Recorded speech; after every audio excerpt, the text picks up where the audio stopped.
บุคคลทำกรรมใดย่อมไม่เดือดร้อนภายหลังเอิบอิ่มมีพลังเสวยผลของกรรมใดกรรมนั้นอันคนทำแล้วเป็นกรรมดีนักแลเขาบำรุงดอกไม้แด่พระเจ้าพิมพิสารมาวันละ8 ทนานเช้าทุกวันได้กหาปณะ8 ลูปิยาพอเข้าไปสู่นครพระผู้มีพระภาคอันหมู่มากของสงฆ์ซ้อนเสด็จไปนครเพื่อบิณฑบาตพอดีเขาเห็นอัตภาพพระผู้ปราบมารว่ามีค่าเช่นกับทองสีเปล่งปลั่งดีมีความงามด้วยพระสิริอนุพยัญชนะอารามมีจิตเลื่อมใสงามอยากบูชาด้วยดอกพวงแต่ดอกไม้เหล่านี้ที่เรามีเป็นของหลวงถ้าเราบูชาพวงโทษจักมีอาจถึงตายถ้าเราไม่บูชาจักมีอาหารสุขกายชาตินี้เท่านั้นชาตินี้เท่านั้นสบาย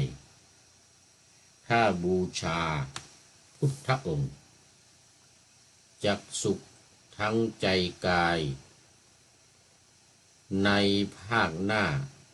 ตามจำนงด้วยผลบุญตามส่งอาจดำรงในนิพพานเราจักบูชาแน่นอน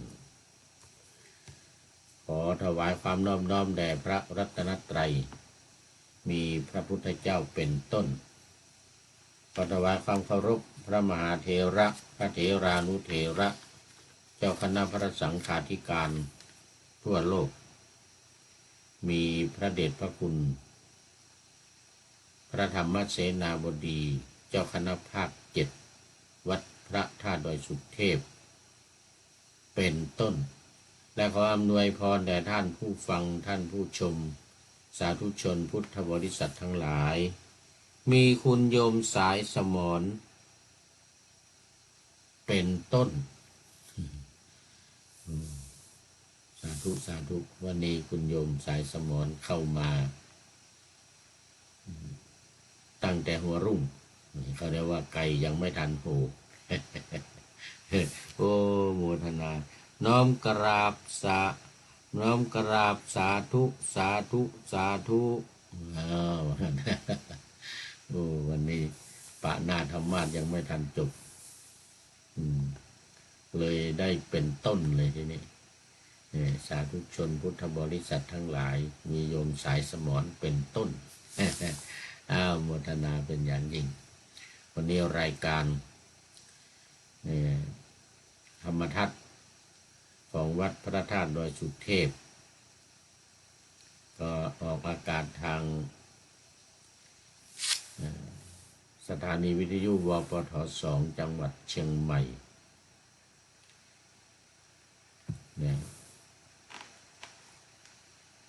มีร้อยเอกจำนงปัญญาวัฒโนเป็นหัวหน้าสถานี และอาตมาภาพพระครูปริยัติยานุศาสตร์เป็นผู้บรรยายปรากฏว่าดูเวลาเลยไปซะแล้ว เออโอ้ตอนนี้ยังมันมองไม่ค่อยเห็นดียังไม่เลยแต่ว่ามันไปแล้ว13 นาทีโอ้น่าจะไม่ทันไปแล้วตอนนี้ทุ่มเดี๋ยว7:13 นาทีโอ้น่าจะไม่ทันไม่เป็นไร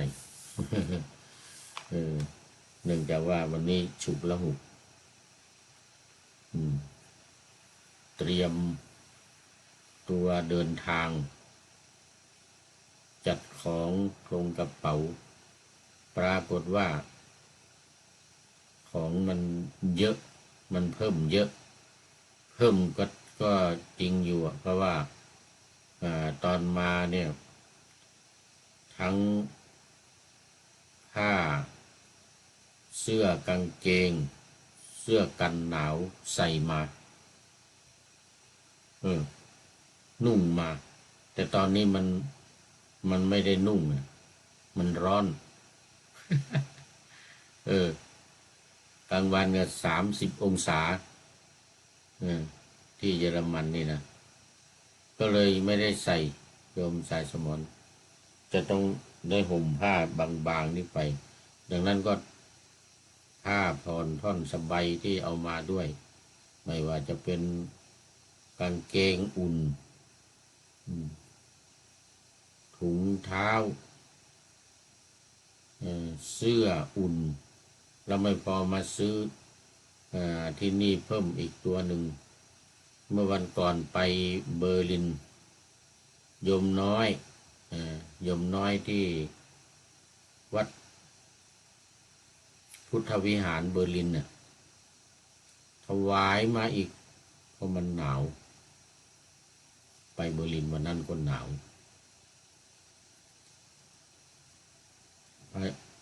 เสื้อ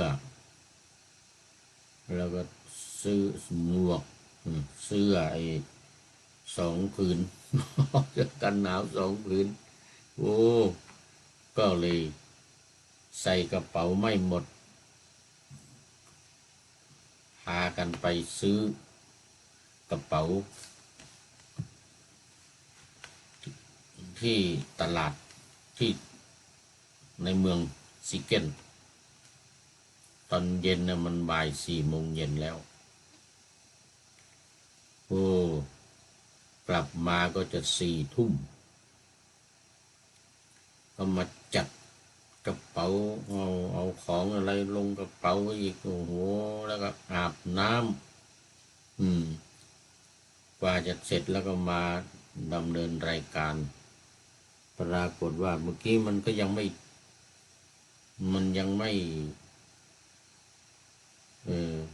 ยัง6 โมงกว่านะแต่ปรากฏว่าเนื่องจากของอุปกรณ์คอมพิวเตอร์อะไรต่างๆเหล่านี้เก็บเข้ากระเป๋าหมดแล้วก็แล้วออกมาใหม่ เอาออกมาใหม่แล้วก็มาใส่ก็ลืมนั่นลืมนี่ลืมสายลืมปลั๊กลืมอะไรต่างๆเอามาใส่ก็มันเลยเวลาไปซะแล้วตอนนี้มันเนี่ย7:47 นาทีแล้ว คงส่งให้ทางสถานีไม่ทันไม่เป็นไรเอาไว้วันพรุ่งนี้ตอนนี้สถานีก็เอารายการเก่า ออกแทนไปก่อนเพราะทางสถานีว่าถ้าส่งไม่ทันเนี่ยก็เอา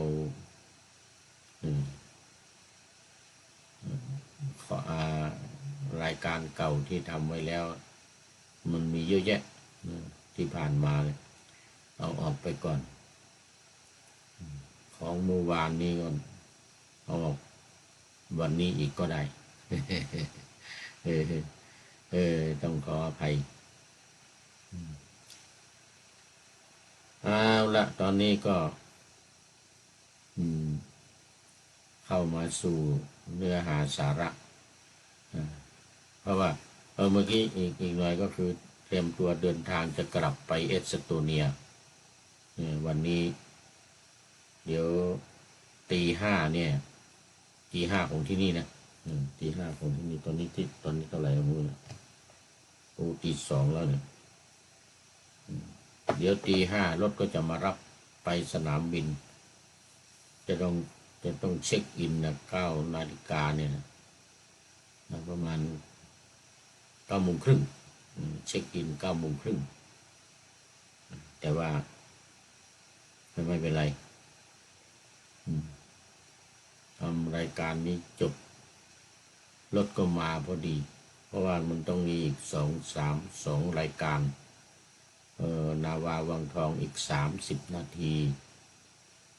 นาวาวังทองก็คงไม่ทันละนะมันจะต้องเป็นพระไตรปิฎกลอยฟ้าพระไตรปิฎกลอยฟ้านี่ก็จะต้องออกตรงเวลา ตรงเวลา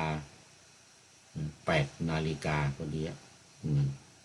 พอจบรายการนี้ก็ต่อพระไตรปิฎกลอยฟ้า8 นาฬิกาพอดีโยมสายสมอน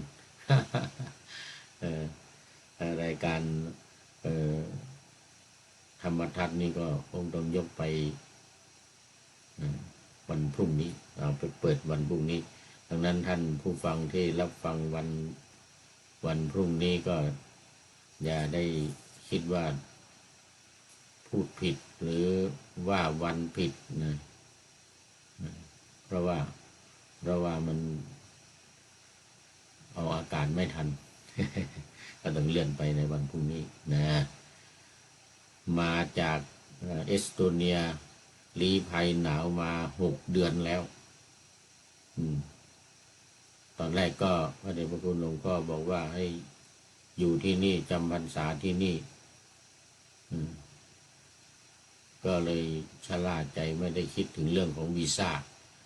มันไม่ใช่ของเยอรมันมันเป็นวีซ่าของเอสโตเนียเขาก็บอกว่าต้องอยู่เอสโตเนียมากกว่าที่อื่นเพียงแต่ว่าไปเที่ยวไปโน่นมานี่อันนี้ก็ไปมาหลายประเทศละไปฮอลแลนด์มาไปเวียนนาไปประเทศออสเตรียยังขาดฝรั่งเศสอิตาลีไม่ได้ไปนะอยู่ใกล้ๆนี่แหละ สวิตเซอร์แลนด์สวิตเซอร์แลนด์อีกก็อยู่ใกล้ๆเนี่ยทางด้านใต้นี่มันไม่ทันละไม่ทันไปได้สัก2 ประเทศ3ทั้งเยอรมัน ก็จะต้องกลับไปเอสโตเนียเนื่องจากว่าเนี่ยนะหลวงพ่อก็แจ้งมาด่วนเมื่อวันนั้นยังไปวันนั้นไปเบอร์ลินกลับมาได้รับคำสั่งว่าให้กลับไปเอสโตเนียเพื่อให้อยู่ในประเทศเอสโตเนียเนี่ยมาก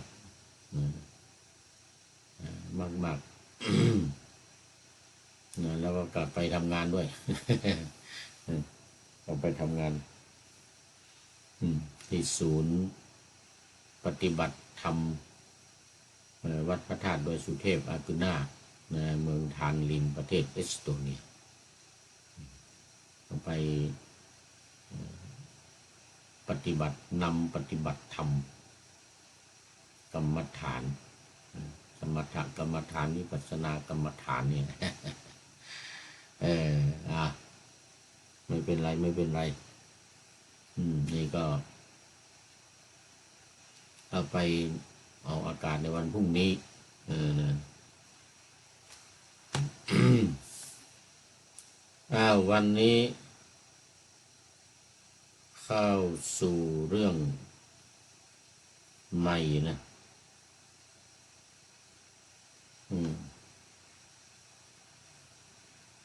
คือเรื่อง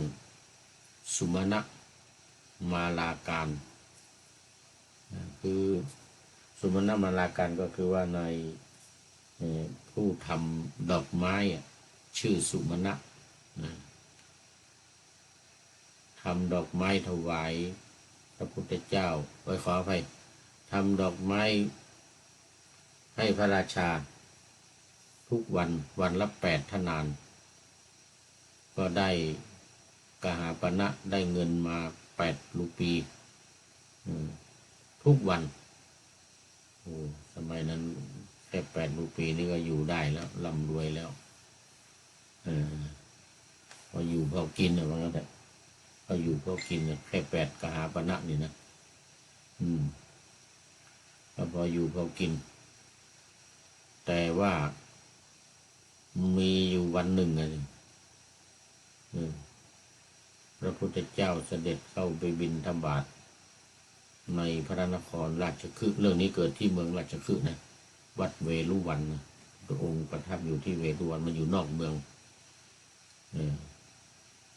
ก็ตอนเช้าตรวจดูสัตว์โลกเรียบร้อยแล้วเห็นนายสุมาณะมาลาการนี่เข้าในข่ายคือพยานของพระองค์แล้วจำเป็นแล้วจะต้องไปบิณฑบาตจะต้องไปโปรดนายสุมาณะมาลาการนี่นะอันนี้ก็พระองค์ก็เสด็จก็ไปมีภิกษุสงฆ์ห้อมล้อมเข้าไปในเมืองราชคฤห์เบญจคีรีนครเนี่ยนะที่ว่าบ่อยๆนายมาลาการก็ถือดอกไม้8 ทนานเนี่ยนะจะไปส่งไปถวายพระราชาตามปกติทุกวันตอนเช้าตอนนี้ขอต้อนรับคุณโยมภักดีอวดสุขไว้สาธุรุ่งนะเล่าประวัติองคุลิมานให้ฟังกาองคุลิมานนี่มันอยู่ในภาครู้สึก5-6นู่นนะภาค5ภาค6นู่นอันนี้มันอยู่ในภาคอันนี้กำลังอยู่ภาค3เป็นขององคุลิมานเนี่ยองคุลิมานเอาอากาศไปแล้วจบไปแล้วองคุลิมานนี้ออกอากาศจบไปแล้วเมื่อ2 ปีก่อนละตอนนั้นดูสิในภาค7ภาค8นะทางนู้น5 6 7 8นี่แหละองคุลิมานนี่นะอันนี้เป็นภาค1 2 3 4 1 2 3 4นี่องคุลิมานไม่มีมีแต่เรื่องอื่นเดี๋ยวถ้าวนไปถึงองคุลิมานก็คงจะอีกสักหลายปีอีกหลายปีอยู่เล่าออกไปแล้ว1 รอบแล้วเรื่ององคุลิมานรู้สึกจะภาค6ภาค7ด้วยนะอดีตพระคุณหลวงพ่อสุทธิสงึมลำขอบคุณมากครับยกหัวใจมาละยกมือไหว้มาด้วยแฮปปี้เบิร์ธเดย์ด้วยขอบคุณมาก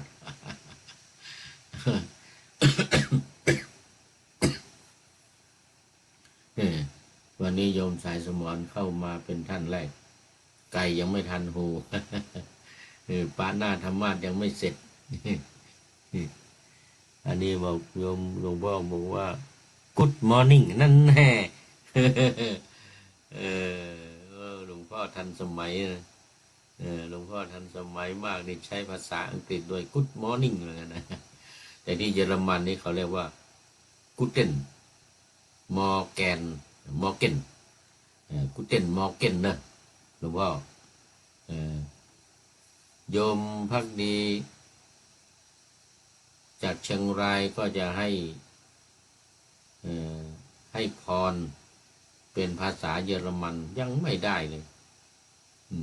ท่องเมื่อไหร่ก็ไม่จบอาจจะในวันนี้ก็เป็นวันดีสลีสุปมังกละอันผาเสริฐล้ำเลิศยิ่งกว่าวันและยามทั้งหลายนะพรปีใหม่นะ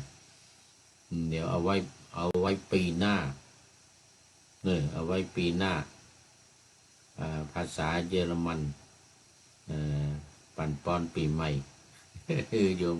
พักดีตอนนี้มันยังท่องไม่ได้ท่องยังไม่จบโอ้มันยากภาษาเยอรมันนี่นะโอ้ยากจริงๆออกเสียงก็ยากแล้วก็ไวยากรณ์ก็ยากยิ่งกว่าบาลีอีกยากยิ่งกว่าบาลีอีกโยมพักดีหลวงพ่อสุทธินี่มีหัวก้าวหน้าไปทางภาษาอังกฤษแล้วนี่ Good morning นี่ อันนี้ Guten Morgen นี่แต่ถ้าเขาคนคุ้นเคยกันเขาก็ใช้แต่คำว่า Morgen นะ Good ก็ไม่ต้องมี Guten นี่ไม่ต้องมีเขาก็เจอหน้ากันกับ Morgen Morgen มีวันหนึ่งโยมเอาของมาส่งบุรุษไปรษณีย์ที่วัดเนี่ยท่านอาจารย์มหาสมชายไม่เคยได้ยินเขาเคาะประตูป๊อกของนี้มันจะต้องส่งจะต้องเซ็นรับเขาเปิดประตูออกไปบุรุษไปรษณีย์เขาก็สวัสดีตอนเช้ากุเต้นโมเก้นโมเก้นท่านอาจารย์มหาสมชายเนี่ยธรรมทูตประจำอยู่ที่เนี่ยก็บอกว่ายกมือบอกไม่มีเหมือนกันที่นี่ไม่มีคนชื่อโมเก้น คนนี้ไม่มีคนชื่อโมเก้นเหมือนกันนะแต่เขาเอาเขาก็เลยคนรูปไปรษณีย์ก็เลยเอาของออกมาเป็นว่าเอาของมาให้ส่งของบุรุษไปรษณีย์ส่งของไปปฏิเสธเขาบอกว่าคนไม่ชื่อโมเก้นไม่มี มาพูดหัวเราะกันมาพูดเรื่องหัวเราะกันคนชื่อโมเก้นไม่มีคนชื่อโมเก้นไม่มีมีโยมโทรศัพท์เข้ามาต้องขอไปตอนนี้ยังรับไม่ได้เดี๋ยวจบรายการเดี๋ยวจะโทรไปหาจบรายการเดี๋ยวจะค่อยโทรไปหานะดูไปดูมาหมดเวลาอีกแล้วหมดเวลาเพราะว่าเข้ารายการวันนี้เรื่องนายมาลาการจะเอาดอกไม้ไป8 ธนานเนี่ยไปถวายพระราชาแต่ว่า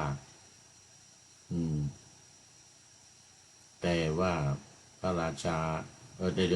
แต่ว่าพระพุทธเจ้าไปบิณฑบาตเขาก็เกิดความเลื่อมใสเห็นพระอัตภาพคือพระวรกายของพระพุทธองค์เนี่ยเหมือนกับทองคำเหมือนกันนะมีค่ามากเราถวายดอกไม้ดีกว่าเหมือนกันแม้พระราชาจะกริ้วจะทรงพระกิ้วทรงพระโกรธยังไงก็ตามเหมือนกันนะจะฆ่าเราก็ตามเราถวายพระราชาทุกวันได้วันละกหาปณะพอกินในชาตินี้เท่านั้นแต่ถ้าถวายพระพุทธองค์เนี่ยผู้ทรงคุณค่าเราจะได้อานิสงส์ในภพหน้าในชาติหน้าเผลอๆก็อาจจะเข้าสู่นิพพานได้เหมือนกันนะนี่ดังที่ป่าหน้าธรรมะเอาไว้นี่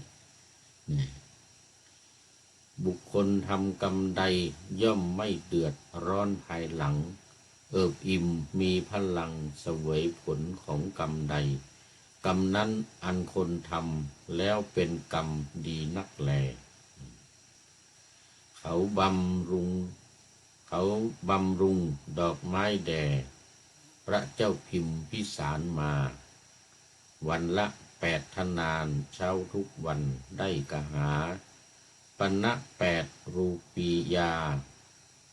พอเข้าไปสู่นคร พระผู้มีพระภาคอันหมู่มากของสงฆ์ซ้อนเสด็จไปนครเพื่อบิณฑบาตพอดีเขาเห็นอัตภาพพระผู้ปราบมารว่ามีค่าเช่นกับทองสีเปล่งปลั่งดีมีความงามเหมือนไงด้วยพระสิริอนุพยัญชนะอารามมีจิตเลื่อมใสตามอยากบูชาด้วยดอกพวง8 พวงที่เขา8 ทนานที่เขานำมานั้นแต่ดอกไม้เหล่านี้ที่เรามีเป็นของหลวงของพระราชาถ้าเราบูชาพวงโทษจักมีอาจถึงตายนะอาจถึงตายถ้าเราไม่บูชาจักมีอาหารสุขกายชาตินี้เท่านั้นสบายถ้าบูชาพุทธองค์จักสุขทั้งใจทั้งกายใจในภายภาคหน้าตามจำนงด้วยผลบุญตามส่งอาจดำรงในนิพพานหรือเราจักบูชาแน่นอนแล้ววันนี้หมดเวลาต้องขอนำรายการจากท่านผู้ฟังไปก่อนเดี๋ยววันต่อไปจะได้มาเล่าต่ออีกนะขอนำรายการธรรมะทัดไปก่อนแล้วจะย้อนมาใหม่ในวันหลังเพื่อให้ท่านทั้งหลายได้รับฟังพระธรรมเทศนังเหมือนดังเดิมเป็นธรรมะในพระไตรปิฎก3ธรรมบทอันงดงามบรรยายเสริมอธิบายใจความเหมาะมาต่อเติมยกนิทานดั้งเดิมเสริมบทธรรมขอทุกท่านสุขกายสบายใจปรารถนาสิ่งใดอันเลิศล้ำจงเพิ่มพูนตามบุญงามและตามกรรมที่ได้บำเพ็ญไว้ทุกประการขอเจริญพร